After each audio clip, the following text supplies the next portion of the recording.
ভুতুরে টাইপের একটা রাস্তা, আমি আর আমার বন্ধু আছি। মানে এই ধান কটা নেড়ে দিতে হবে, কিভাবে নাড়ি একটু তোমাদেরকে দেখাই, ঠিক আছে? পা পেনে খেয়াল করে দেবে, এইভাবে নাড়তে হবে অনেকটা। শুভ সকাল। তো আবারও ফিরে আসলাম একটা নতুন ব্লগ নিয়ে। এইমাত্র ঘুম থেকে উঠলাম।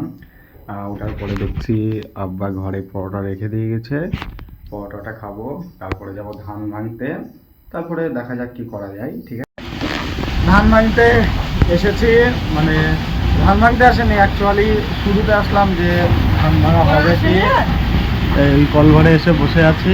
আর ভ্যান নিয়ে যাবো, ভ্যানে করে ধান নিয়ে আসার পরে তারপরে ধানটা ভাঙবো, দেখি কতগুলো আছে। ধান কটা আনলাম সাইকেলে করে, 2 বস্তা আনলাম, সারের বস্তা 2 বস্তা, ওই কটা ভেঙে নিয়ে যাব। আর কলঘরে যে কাজ করে সে আজকে আসেনি, কলঘরের মালিকই চালাচ্ছে, ওই জন্য একটু লেট হবে, ওই জন্য একটু অপেক্ষা করতে হবে, দেখা যাক কখন ভাঙা হয়। ধান কটা ভাঙতে দিয়ে আসলাম, আর এই ছাদে এসে এই ধান কটা শুকাতে হবে। তাছাড়া মানে এই ধান কটা নেড়ে দিতে হবে, কীভাবে নাড়ি একটু তোমাদেরকে দেখাই, ঠিক আছে? পা পেনে খেয়াল করে দেবে, এইভাবে নাড়তে হয় অনেকটা, এইভাবে নাড়তে হয়। তাছাড়া ধান কটা নাড়ি। ওকে,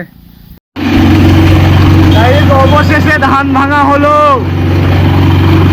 অবশেষে ধানটা ভাঙা হলো। ধান ভাঙা হয়ে গেল, বাড়ি যাচ্ছি হাঁটতে হাঁটতে। আকাশের অবস্থা খুব একটা ভালো নাই, বাড়ি গিয়ে ছাদে ধান কাটা মেলা আছে, ওটা তুলতে হবে। আর এই ধান চাল আছে, ধান হওয়া শেষ, মানে অনেকটা এগিয়ে দিয়ে গেছি, আর কিছুটা এইভাবে সাজিয়েছি। অনেকটাই টাইম হয়েছে, কিছুক্ষণ বসবো, তারপরে মনে করছি যে নিয়ে নেবো, তারপরে একটু ঘুমাবো। ওকে, তো বাড়ি থেকে বার হলাম, ধানটা তুলে দিয়ে, মানে রাত হয়ে গেছে, সন্ধ্যা হয়ে গেছিলো, মানে নাওয়া ধোয়া করার পরে একটু শুয়েছিলাম, যে সন্ধ্যা হয়ে গেছে, দিয়ে এটা নদীর ধারে বসে আছে। আর নদীর ধারে সত্যি খুব সুন্দর একটা হাওয়া হচ্ছে।